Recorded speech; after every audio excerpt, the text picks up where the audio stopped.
Tangan diikat dan dikurung di kandang bambu. Saat makan hanya boleh mengeluarkan kepala, seolah-olah memberi makan seekor anjing. Siang hari dijemur matahari, malam hari digigit nyamuk. Di sekitar ada laba-laba dan ular beracun. Ingin minum embun kemungkinan akan memakan beberapa semut. Jangan ragukan, ini adalah Andy Lau. Dan itu adalah Andy Lau saat muda. Itu adalah film Hong Kong paling sulit yang pernah dia lakon, Star and Roses. Cerita dimulai dari tahun 1980. Pada saat itu, Andy sangat ganteng. Dia adalah seorang jurnalis dari Hong Kong. Tetapi juga karena masih muda, sehingga sering mencari masalah. Demi mendapatkan informasi, dia diutuskan ke negara yang belum pernah dia datangi, Vietnam. Baru tiba, dia langsung dikeliling anak-anak yang meminta uang. Ini adalah berita yang sangat bagus. Dia segera mengambil foto dengan kamera. Seorang gadis Vietnam yang cantik mendadak muncul di kameranya. Untuk mendapatkan informasi kontak, dia mengendarai sepeda dan menabrak toko. Sini bukanlah Hong Kong, polisi Vietnam segera menangkapnya. Bahasa yang tidak sama sehingga penjelasannya tidak jelas. Setelah persidangan singkat, dia dijatuhi hukuman 2 minggu penjara. Ketika tiba di penjara, Andy meminta untuk menelepon ke Hong Kong. Dia tidak tahu bahwa tidak ada hak asasi manusia di sini. Tidak hanya di penjara, tetapi dia juga akan dipermalukan. Tampaknya tempat ini dirancang untuk orang Cina. Orang yang ditahan adalah orang Hong Kong dan orang Cina. Dan juga para pemberontak Vietnam. Seragam penjara di sini dibagi berdasarkan warna. Biru muda artinya waktu kurungan pendek. Biru tua artinya waktu kurungan lama ataupun di penjara selamanya. Beberapa hari kemudian, atasan mengirim seseorang untuk berbicara. Gadis itu yang menjadi penerjemah, dan Andy memintanya untuk menjelaskan untuknya. Sebelum berbicara dia sudah dipukuli.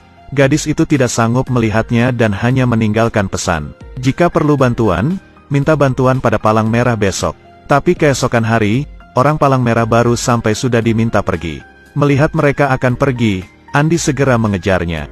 Hampir saja dia berhasil, tapi dicegah oleh sipir penjara. Hal itu membuat sipir sangat marah padanya, sehingga dia dikurung di kandang bambu. Tangan diikat dengan tiang bambu sehingga tidak bisa bergerak. Ini adalah penyiksaan. Dia mencari tahu dari orang di sebelah. Ternyata tahanan di sini adalah orang Cina dari pertempuran Yanshan. Andy berjanji bahwa setelah dia dilepaskan, dia akan melaporkan kejahatan ini kepada seluruh dunia.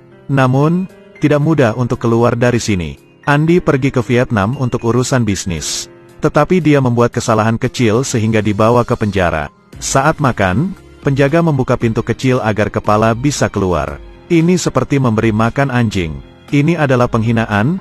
Andy berteriak karena tidak ingin makan seperti ini. Yang lain menasihatinya, tidak berguna. Ini adalah makanan untuk 1 hari, jika ingin melarikan diri harus bertahan. Demi melarikan diri, orang lain bisa menahan semua penghinaan, dia juga bisa melakukannya. Mereka hanya diberikan mie kering dan tidak diberikan air minum. Siang hari dijemur matahari hingga pusing. Malam hari, akan digigit nyamuk dan semut. Jika haus hanya bisa menjilat tetesan air dari bambu, dan semut bisa masuk ke mulut. Tidak tahu berapa lama kemudian, rekannya di Hong Kong datang untuk menyelamatkannya. Karena lama tidak mendapatkan informasi, mereka baru menyadari bahwa dia dalam masalah. Rekannya menyatakan identitas dan memberikan uang agar dia dilepaskan. Pada saat ini, Andy sangat membenci orang-orang di sini. Saat dia pergi, dia sengaja menjatuhkan topi sipir penjara ke tanah dan menginjaknya. Dan juga memarahinya dengan bahasa Cina. Sipir penjara merasa terhina, dan dia memerintah bawahan agar tidak mengizinnya pergi. Menurut peraturan, masih ada 6 jam masa penjara. 6 jam, cukup bagi sipir untuk membalas dendam. Dia diam-diam menyuap beberapa tahanan Hong Kong dan sengaja membunuh Andy. Dia ingin melawan, dan saat itulah seseorang keluar untuk membantunya, dan mengambil pisau dari tangannya. Karena jika dia melawan maka dia tidak akan bisa keluar lagi. Semua orang memanggilnya Billy, identitas aslinya adalah pemimpin pertempuran Yanshan. Dia datang ke sini untuk menyelamatkan rekannya. Andy tidak masuk ke jebakan kepala sipir. Dan dia berhasil dibebaskan. Dia mengingat semua kebaikan ini. Setengah bulan tidak makan, rekannya menertawainya karena dia memakan dengan lahap. Dia baru dikurung setengah bulan. Dia tidak tahu bagaimana tahanan yang bisa bertahan selama bertahun-tahun. Setelah makan, dia membeli makanan untuk pergi mengunjungi teman di penjara. Keesokan hari, gadis itu menemuinya, namanya adalah Yuen. Dia yang menyebabkan Andy ditangkap. Andy berpura-pura ingin meminta ganti rugi. Gadis itu dengan jujur memberitahunya, dia ingin memintanya mencari tahu seseorang di penjara. Adiknya ditangkap beberapa bulan yang lalu karena bergabung dengan gerakan pemberontak. Hingga sekarang tidak ada informasi tentang dia. Andi tidak bisa yakin ada orang ini di dalam. Tapi dia mendengar ada pemberontak yang ditangkap. Saat berbicara, pasukan Vietnam lagi lewat di depan. Beberapa siswa mengangkat papan untuk berdemonstrasi. Mereka tidak tahu seberapa serius konsekuensinya. Yuen ingin menghentikan mereka. Andi tahu ini berbahaya dan tidak membiarkannya pergi. Tapi Andi ditangkap karena dianggap sebagai demonstran. Yuen demi membuktikan ketidakbersalahannya. Dia menjaminnya keluar dengan identitasnya sebagai penerjemah. Saat mengurus surat, polisi menemukan banyak foto dari tas Andi. Di dalamnya ada konten mengenai demonstrasi. Tidak berhasil menjaminnya keluar, hampir membuat Yuen juga ditahan. Tuduhan ini bisa mendapatkan hukuman 3 tahun penjara tanpa banding. Semua orang tahu bahwa penjara itu bukanlah tempat tinggal manusia. Beberapa orang mencoba melarikan diri saat di perjalanan, tapi tidak ada yang berhasil. Saat kembali ke sini, pakaian yang dipakai adalah biru tua dan diborgol rantai. Sipir yang ada dendam dengannya, sengaja mengunci kakinya dengan sangat erat. Bill juga sangat tak berdaya, karena setelah Andi masuk maka tidak bisa keluar lagi. Dia mengatakan kebenaran pada Andi. Tujuan datang sini adalah menyelamatkan rekannya dan meledakkan penjara ini. Bahkan semua pengorbanan dia tetap harus lakukan. Tetapi tidak ada rencana yang sangat sempurna. Setelah dikurung lama, dia hanya mengetahui pos penjaga dan pos kebakaran. Tapi jika tidak bertindak maka akan mati disiksa. Andi terpikir adik Yuen yang tidak akan dilepaskan. Ingin menyelamatkan orang maka dia harus melarikan diri. Sangat penting untuk menemukan adik Yuen. Beberapa hari itu, dia memberikan makanan ke ruang bawah tanah untuk mendapatkan keberadaan adik Yuen. Tapi dia tidak berhasil mendapatkan informasi apapun. Akhirnya dia terpikir sangkar bambu, yang di sampingnya adalah pemuda. Ternyata orang itu adalah adik Yuen. Ketika rekannya berkunjung, dia meminta rekannya memberitahu Yuen bahwa dia sudah menemukan adiknya. Tapi untuk keluar hidup-hidup maka dia harus melarikan diri dari penjara. 2 hari kemudian, Yuen datang ke tempat kerja para tahanan. Dia memberikan pesan dan tertulis, malam ini jam 8. Bill dan Andi sengaja berkelahi agar bisa melarikan diri. Mereka mengambil cangkul dan membunuh satu sama lain.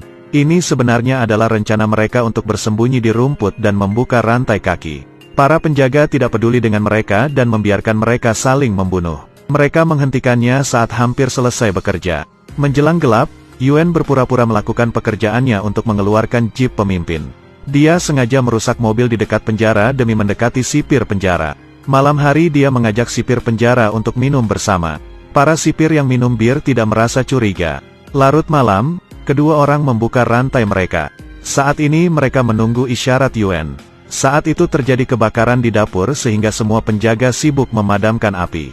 Ini kesempatan mereka mulai membuka penjara bawah tanah. Kemudian para tahanan menghabisi penjaga yang datang memeriksa. Ketika semua selesai dihabisi, mereka diam-diam mendekati jeep untuk mendapatkan senjata.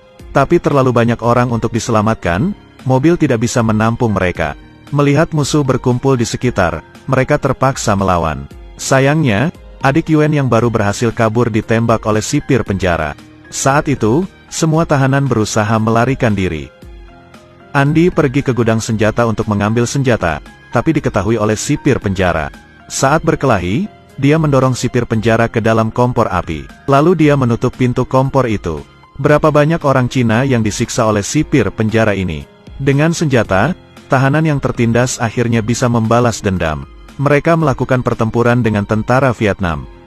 Beberapa pos di sekitarnya dibom, dan Andi berhasil menerobos. Namun untuk kembali ke Hong Kong masih sangat jauh. Para polisi terus mengejar mereka dan mereka harus bersembunyi. Meskipun ada Kapten Zhang tahu jalan keluar, tapi pasti akan ada kecelakaan di hutan. Untuk menyelamatkan orang, Kapten Zhang memberanikan diri, namun akhirnya dia meninggal. Tanpa pemimpin, Bill hanya bisa mengandalkan kenangan samar-samar untuk melanjutkan perjalanan. Sangat sulit bagi mereka untuk mengetahui arah yang benar. Sayangnya, dia menginjak jebakan di tanah. Bahkan jika bisa ditarik keluar, tapi kakinya pasti cacat. Beberapa orang terluka, sehingga pergerakan mereka sangat lambat. Tentara yang diselamatkan oleh Kapten Zhang. Meskipun tidak mati, tapi kakinya sudah tidak ada rasa sama sekali. Dia tidak ingin menyeret rekannya sehingga dia memilih mati di belakang barisan. Tidak lama kemudian ada helikopter di atas kepala mereka. Secara tidak sengaja, mereka memasuki area patroli pembebasan perbatasan Cina. Akhirnya menemukan negara asal, karena beberapa hari kekurangan air. Chen pingsan setelah melaporkan identitasnya. Film ini dibuat pada tahun 1989 dan seluruh cerita tentang penyiksaan di penjara. Anda harus mengagumi betapa kerja keras para aktor pada saat itu. Andy Lau yang berusia 28 tahun. Saat itu dia sangat terkenal, tapi dia meninggalkan identitas sebagai artis. Dan menerima penyiksaan diri sehingga sangat mengagumkan bagi kita semua. Katanya saat dia berkelahi dengan Bill di lumpur. Walaupun hanya 2 menit tapi mereka membutuhkan 3 jam untuk berakting. Saya yakin tidak banyak artis yang bisa melakukan ini.